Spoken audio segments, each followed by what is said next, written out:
David Letterman banned these guests from The Late Show. Behind the desk of late night sat a host known for diffusing awkward moments with dry wit and calm precision. But some guests pushed so far past the line that not even Letterman's deadpan magic could save the segment. At his peak, he commanded the largest late-night audience in America.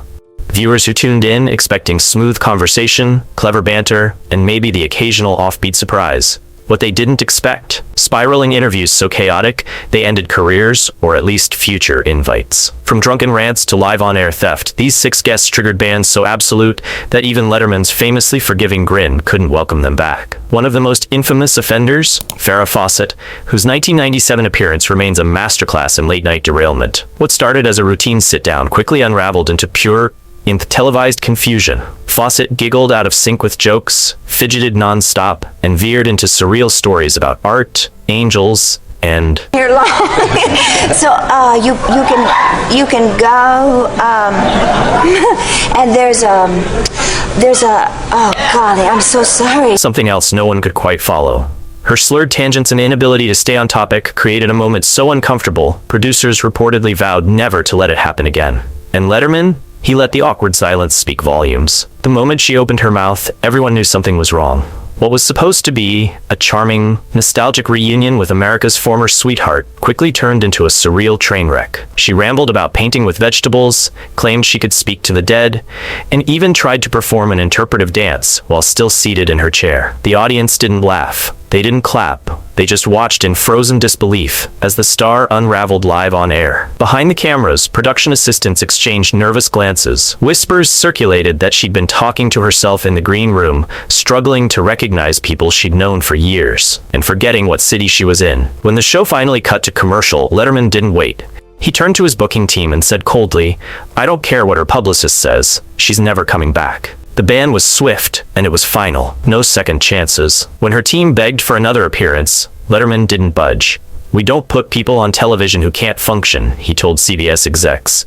"I won't turn someone's personal downfall into a punchline." Then came another kind of guest, Bill O'Reilly. In 2003, at the height of the Iraq War, O'Reilly walked onto the Late Show stage expecting the usual light banter. He got anything but. Letterman, typically apolitical, flipped the script and went on the attack. "I think about 60% of what you say is crap," he told O'Reilly point blank. O'Reilly fired back, trying to hold his ground. "It's not black and white, Dave. It's not we're a bad country or Bush is an evil liar. I never said we were a bad country," Letterman snapped. "And I never called Bush a liar, but you're putting words in my mouth the same way you put artificial facts in your head." The studio filled with tension. Gone were the jokes, the applause, the celebrity charm. This was now a full-on ideological cage match. And Letterman wasn't laughing. Backstage he vented, "He came here to lecture me about politics, on my show." 2 very different guests, one broken, one combative. But both walked away from The Late Show with a permanent ban, and a reminder that even in comedy, there are lines you don't cross. The lights were bright, the cameras rolling, and the audience ready to laugh. But what unfolded felt more like a standoff than a segment. This was supposed to be a comedy show, not a campaign rally. Yet, the moment Bill O'Reilly settled into his chair, the energy shifted. Tension crackled across the studio as jokes gave way to jabs, and witty banter morphed into a televised argument about national policy. What should have been lighthearted promo turned into primetime political warfare. David Letterman made his decision the moment the taping ended. "O'Reilly treats every appearance like a campaign rally," he told his booking team bluntly. "We're not providing a platform for his agenda." The ban was swift and permanent. "I won't turn my show into a political battleground," he later reiterated to CBS executives. The door was closed for good. But if O'Reilly was banned for being combative, Joaquin Phoenix was exiled for being bizarre. When Phoenix shuffled onto the stage in 2009, something felt off immediately. Hidden behind oversized sunglasses and a scraggly beard, he slumped into his seat with the enthusiasm of a teenager dragged to Sunday service. Letterman, ever the pro, greeted him with energy. "Ladies and gentlemen, please welcome Joaquin Phoenix." The applause died quickly. Phoenix mumbled, chewed gum loudly, and barely responded to basic questions.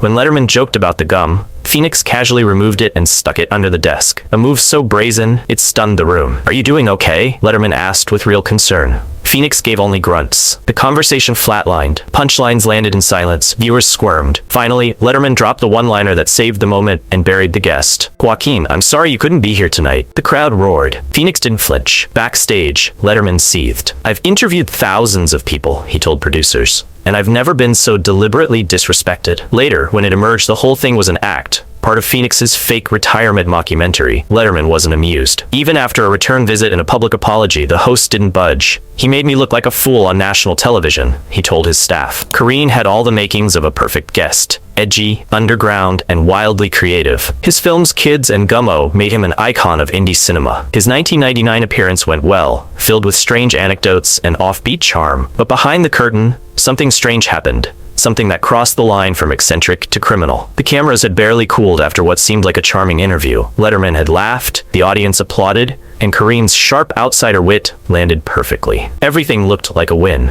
But the real drama unfolded where the cameras couldn't see backstage in the green room. During a commercial break, Korine was caught doing the unthinkable, rummaging through the purse of Oscar-winning actress Meyer Street, who was prepping for her segment. She'd left her bag unattended for a quick touch-up. Staffers watched in stunned silence as Korine slipped his hand inside her belongings, only to snap the purse shut when he realized he was being watched. Security was alerted.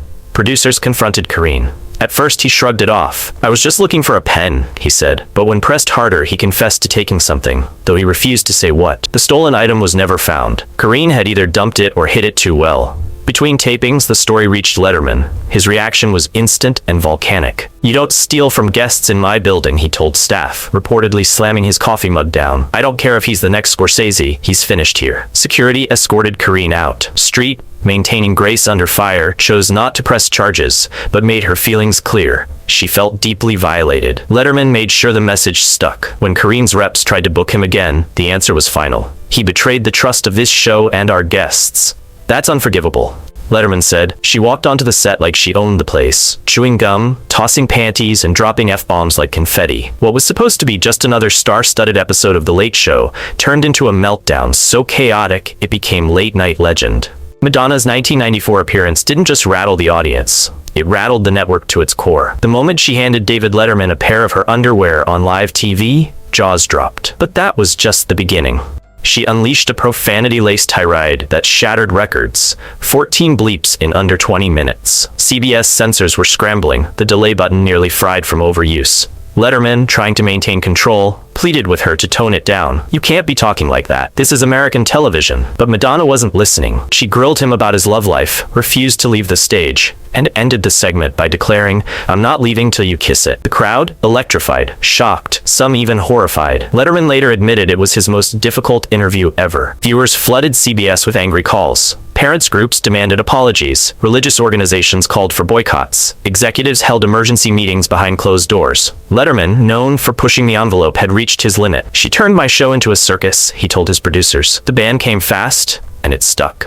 For years, Madonna was persona non grata at The Late Show. It was a rare example of a celebrity so big, even her stardom couldn't shield her from the fallout. And Madonna wasn't alone. Another icon, Cher, learned the hard way that even coveted guests could cross a line. Letterman had chased her for years with flowers and flattering invites, but when she finally showed up, her greeting was unforgettable and unforgivable. They teased it with a cheeky banner. Hair so straight it might sue gravity. A new single, maybe a surprise duet. Letterman expected sparks. What he got was napalm. From the moment Cher strutted onto the stage, leather jacket gleaming, jet black hair slicing the air like a blade, the energy shifted. The studio lights dimmed, but the tension crackled. Letterman stood, offered a handshake. Cher didn't take it. She didn't even blink. Dropping into the guest chair, she fixed him with a cold stare and skipped pleasantries altogether. Then, like flipping a switch, she dropped the bomb. I don't know. I thought I'd never want to do this show with you. Letterman blinked. Now, why's that? Because I thought you were an ass. The word hit the rafters like a fire alarm. Cameras stuttered. Paul Schaffer's band halted mid-riff. The studio didn't breathe. Then, nervous laughter followed by a ripple of gasps. Was this a meltdown or a masterpiece? Letterman tried to recover. Well, "Welcome, nice to finally have you." But Cher wasn't done. She dismantled his questions, mocked his self-deprecating charm,